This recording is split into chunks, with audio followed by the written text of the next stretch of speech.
306 رات۔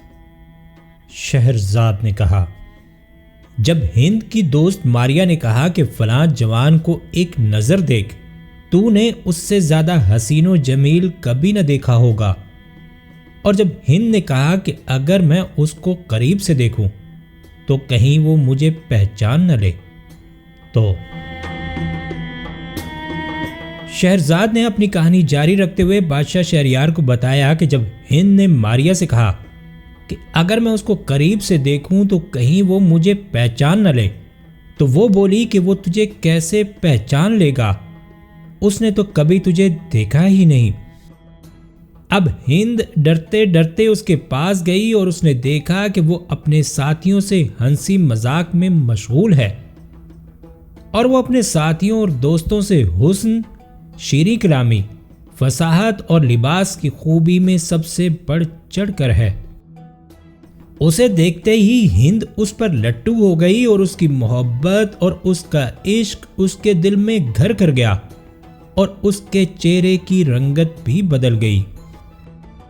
اب ماریا نے دیکھا کہ ہند کا میلان ادی کی طرف ہے، تو اس نے اس سے کہا کہ اے ہند، ادی سے بات چیت کر، جس پر ہند نے ادی سے چند باتیں کی اور پھر تھوڑی ہی گفتگو کرنے کے بعد وہ چل دی۔ جب ادی نے ہند کو پہلی بار دیکھا اور اس کی باتیں سنی تو وہ بھی اس پر فریفتہ ہو گیا، اس کے ہوش بھی گم ہو گئے، دل دھڑکنے لگا، منہ پر ہوائیاں اڑنے لگیں، یہاں تک کہ اس کے ساتھی بھی اسے پہچان نہ سکے۔ آخر کار اس نے اپنے ایک ساتھی سے اپنے دل کی بات کہہ دی کہ وہ اس کے پیچھے جانا چاہتا ہے، اور وہ ہند کے پیچھے پیچھے ہو لیا، اور پھر واپس آ کر اس نے اپنے ساتھی سے کہا کہ وہ نعمان کی بیٹی ہند ہے۔ گرجا سے نکلا تو عشق نے اس کی عقل پر پردے ڈال دیے، اور وہ ہند کی محبت میں جھومتا ہوا گھر پہنچا۔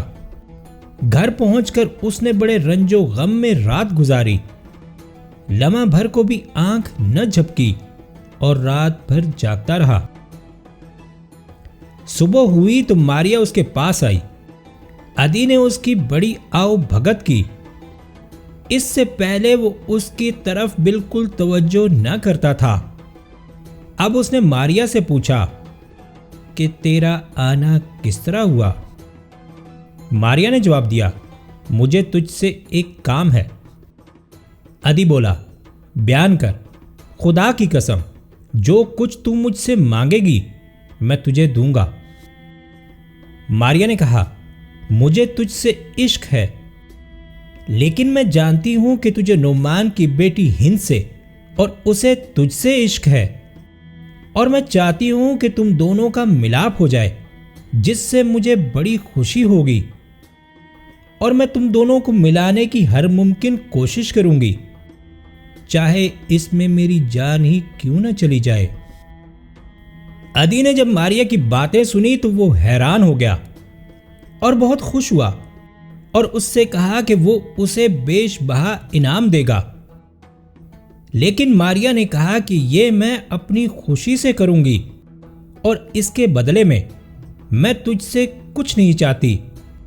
اور پھر ماریا وہاں سے ہند کے پاس گئی اور کہا کہ کیا تو ادی کو دیکھنا چاہتی ہے؟ ہند نے کہا کہ میں تو کل سے اس کے لیے بے قرار ہوں، مجھے کسی کروٹ چین نہیں آتا، مگر میں اسے کیسے اور کہاں دیکھ سکتی ہوں؟ ماریا نے کہا کہ میں کل اسے فلاں جگہ لے آؤں گی، اور پھر تو محل پر سے اسے دیکھ لیجیو۔ ہند نے کہا، جیسی تیری مرضی۔ اگلے روز جب ادی وہاں آیا اور ہند نے اسے اپنے محل کے بالا خانے سے دیکھا تو بے تاب ہو گئی اور قریب تھا کہ وہ نیچے گر پڑے۔ اب اس نے ماریا سے کہا کہ اگر تو اسے آج رات میرے پاس نہ لائی تو میں مر جاؤں گی۔ یہ کہتے کہتے اسے غش آ گیا اور لونڈیاں اور باندیاں اسے سہارا دے کر محل کے اندر لے گئیں۔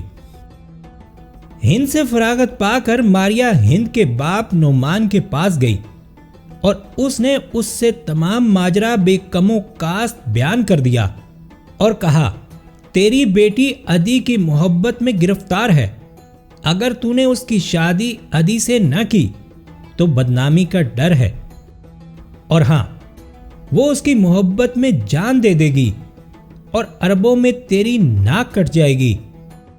اس رسوائی کا علاج یہی ہے کہ دونوں کی شادی کر دی جائے۔ نعمان اپنا سر جھکا کر بیٹی کے بارے میں سوچنے لگا اور بڑی دیر کے بعد ماریا سے کہنے لگا کہ تو ہی بتا کہ دونوں کی شادی کی کیا تدبیر ہو سکتی ہے۔ میں لڑکی کا باپ ہو کر ابتدا تو نہیں کر سکتا نا۔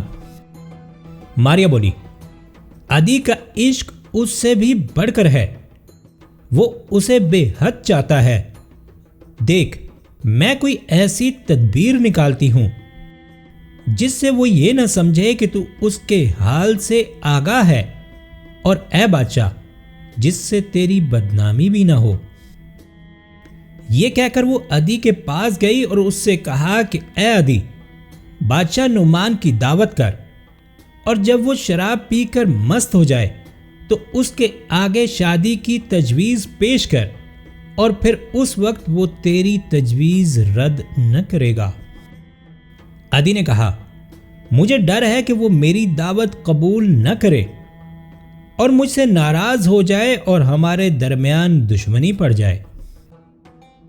ماریا بولی اس میں ڈرنے کی کوئی بات نہیں، اور ویسے بھی میں اس سے ساری باتیں طے کرنے کے بعد تیرے پاس آئی ہوں۔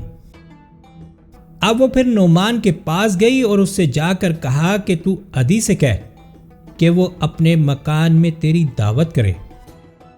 نعمان اس بات پر رضامند ہو گیا، اور تیسرے دن اس نے ادی سے کہا کہ میں اور میرے مصاحب تیرے ہاں ناشتہ کرنا چاہتے ہیں، کیا تو ہماری دعوت کرے گا؟ ادی نے منظور کر لیا اور نعمان دعوت کھانے گیا۔ ناشتے کے بعد شراب کا دور چلا۔ جب شراب اپنا کام کر چکی تو ادی نے اٹھ کر بادشاہ نعمان سے اپنی اور اس کی بیٹی ہند کی شادی کی تجویز پیش کر دی۔ نعمان نے انکار نہ کیا اور اپنی بیٹی کی شادی اس کے ساتھ کر دی، اور 3 دن کے بعد رخصتی ہو گئی، اور 3 سال تک دونوں نے نہایت عیش و عشرت سے زندگی بسر کی۔ اس کے بعد نعمان کسی بات پر ادی سے ناراض ہوا اور اس نے اسے قتل کروا دیا۔ ادی کی موت کے بعد ہند بہت غمزدہ رہنے لگی۔ اے میرے آقا، نعمان نے ہیرا کے باہر اس کے لیے ایک گرجا بنوایا، وہاں بیٹھ کر اس نے دنیا سے کنارہ کشی اختیار کر لی، اور مرتے دم تک ادی کی یاد کرتی اور روتی پیٹتی رہی۔ اس کا گرجا جو ہیرا کے باہر ہے اب تک مشہور ہے۔ اب شہرزاد کو صبح ہوتی دکھائی دی اور اس نے یہ کہانی بند کر دی۔